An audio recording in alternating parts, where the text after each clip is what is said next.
Chapter fibre to fabric. जैसा कि हम सिक्स क्लास के टॉपिक के बारे में बात करते थे, आपका थर्ड चैप्टर है इसमें फाइबर टू फैब्रिक। ओके, तो हमने लास्ट क्लास में डिस्कस किया था जो फाइबर होते हैं वो क्या होते हैं, आपके टू टाइप्स के होते हैं, natural fibre and synthetic fibre. Natural fibre क्या होते हैं, जो आपको प्लांट से मिलते हैं, एनिमल से मिलते हैं। ओके, इसके अलावा आपके सिंथेटिक फाइबर क्या होते हैं, जो आपके हमारा द्वारा बनाए जाते हैं, फैक्ट्रीज एंड लैब्स में बनाए जाते हैं। ओके, वो आपके क्या होते हैं, सिंथेटिक फाइबर होते हैं। ओके, अब के हम क्या पढ़ रहे हैं आज, कॉटन के बारे में। जैसे कि लास्ट क्लास हमने कॉटन के बारे में डिस्कस किया था, लेकिन हमने उस टाइम क्या नहीं किया था, इसकी यूजेस के बारे में इसका डिस्कस नहीं किया था। तो आज की क्लास हम किसके बारे में डिस्कस करेंगे, जो आपके कॉटन होते हैं इनकी यूजेस के बारे में देखते हैं कि कॉटन से क्या क्या चीज यूज होती है। ओके, फर्स्ट पॉइंट आता है आपके, it is used in the manufacture of cotton textiles and other garments.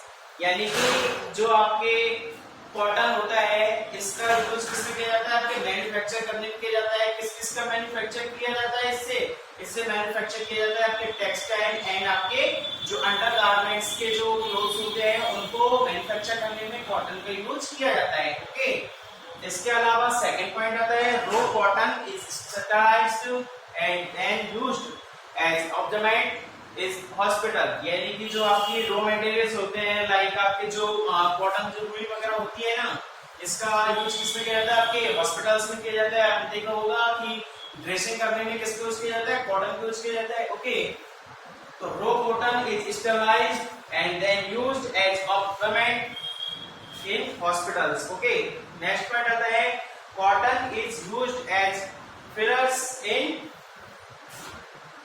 Pillows. आपके जो पिलोज होते हैं, यानी कि जो आपके पिलो वगैरह होते हैं, तकिए होते हैं, उनके अंदर जो कॉटन होती है उसको फिल करने के लिए भी इसका यूज किया जाता है। ओके, जो स्पंज वगैरह होती है ना, उनको भी क्या किया जाता है, पिलोज में फिल किया जाता है। ओके, इसके अलावा फोर्थ पॉइंट आता है, it is also used in printing of paper. यानी जो पेपर होते हैं उनको प्रिंट करने में किसका यूज किया जाता है, आपके कॉटन का यूज किया जाता है। भाई कॉटन जो होती है ना, इसका यूज फैक्ट्रीज वगैरह में प्रिंटिंग करने के लिए भी किया जाता है, वो चाहे पेपर पे हो चाहे क्लोथ पे हो। ओके स्टूडेंट्स, तो इसका प्रिंटिंग ऑफ पेपर में भी यूज किया जाता है। फाइव होता है आपके इंटीरियर ग्रेड ऑफ कॉटन। यानी कि जो इंटीरियर ग्रेड होती है कॉटन की, जो अच्छी क्वालिटी होती है, सबसे बेस्ट क्वालिटी जो होती है, interior grade of cotton is used in manufacture of high quality in factory. तो आपके हाई क्वालिटी की जो कॉटन होती है उसका यूज आपके मैन्युफैक्चर करने में किया जाता है। जो आपके फैक्ट्रीज वगैरह होती है उनमें जो भी आपके सामान बनाए जाते हैं, लाइक जैसे कि क्लॉथ वगैरह, जो भी उनमें किसका यूज किया जाता है, आपके सबसे बेस्ट जो रो आपके इंटीरियर ग्रेड होती है कॉटन की, उसका यूज किया जाता है। तो ये आपके क्या हुए यूजेस ऑफ कॉटन।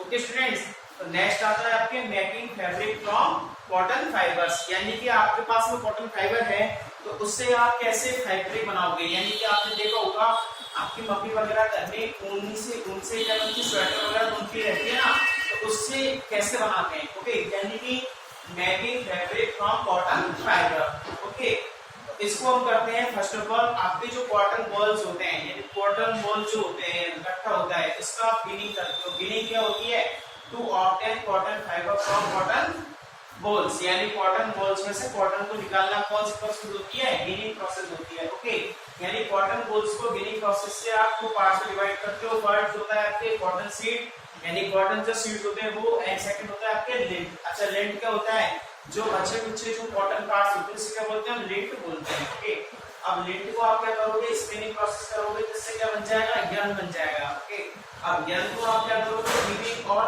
नीडिंग करोगे। यानी कि आप इसको अलग अलग पृथक करोगे, अलग अलग करोगे, नीडिंग करोगे, तो इससे क्या बनेगा, आपके फैब्रिक बनेगा। और जो फैब्रिक होगा वही आपको क्या होता है, फैब्रिक जो एक्चुअल फैब्रिक होता है। यानी कि जो आपकी making fabric from cotton fibre जो एडिंग थी, इसमें आपके जो फैब्रिक बन रहा था वो आपके क्या बनेगा, इससे प्रोसेस से बन जाएगा। ओके स्टूडेंट, तो ये आपकी क्या हुई, कौन सी प्रोसेस हुई, making fabric from cotton fibres. Okay students, तो आज की क्लास में हमने क्या देखा, आज की क्लास में हमने देखा यूजेस ऑफ कॉटन के बारे में। कॉटन के यूजेस क्या क्या होते हैं, तो फर्स्ट होता है, it is used in the manufacture of cotton textile and undergarments. Okay, second point होता है, the cotton is sterilized and then used as ornament in hospitals. Okay students, third point होता है cotton is used as fillers in pillows. Okay. Fourth point है it is also used in printing of paper, यानी paper की print करने में cotton का use किया जाता है। फिफ्थ पॉइंट होता है आपके indicate grade of cotton is used in manufacture of high quality in factories, यानी फैक्ट्रीज के अंदर जो हाई क्वालिटी की आपकी कॉटन होती है उनसे क्या किया जाता है, मैन्युफैक्चर किया जाता है। ओके, आपकी अगली हेडिंग आती है क्या, making fabric from cotton fibres. Okay, तो इसमें क्या करते हैं, आपकी कॉटन बॉल्स होती है, इसको गिनिंग प्रोसेस से टू पार्ट्स में डिवाइड करते हैं। फर्स्ट होती है आपकी कॉटन सीड, सेकंड होती है आपके लेड। ओके, जो लेड होती है इसको स्पिनिंग करके यर्न में कन्वर्ट किया जाता है। देन यर्न जो होता है इसकी वीविंग एंड नीटिंग प्रोसेस करके फैब्रिक में इसको कन्वर्ट किया जाता है। तो ये आपकी कैसी प्रोसेस हुई, making fabric from cotton fibres. अब नेक्स्ट क्लास हम देखेंगे इनके, इसको तो हमने एक फ्लो चार्ट्स के द्वारा समझा है, नेक्स्ट क्लास में हम इनको डिस्क्राइब करके समझेंगे, यानी गिनिंग प्रोसेस क्या होती है, इसके अलावा लिंट क्या होता है, स्पिनिंग क्या होता है, इनको हम डिस्क्राइब करके समझेंगे। ओके स्टूडेंट, तो आज की क्लास में बस इतना ही, अब बात करेंगे अगली क्लास में।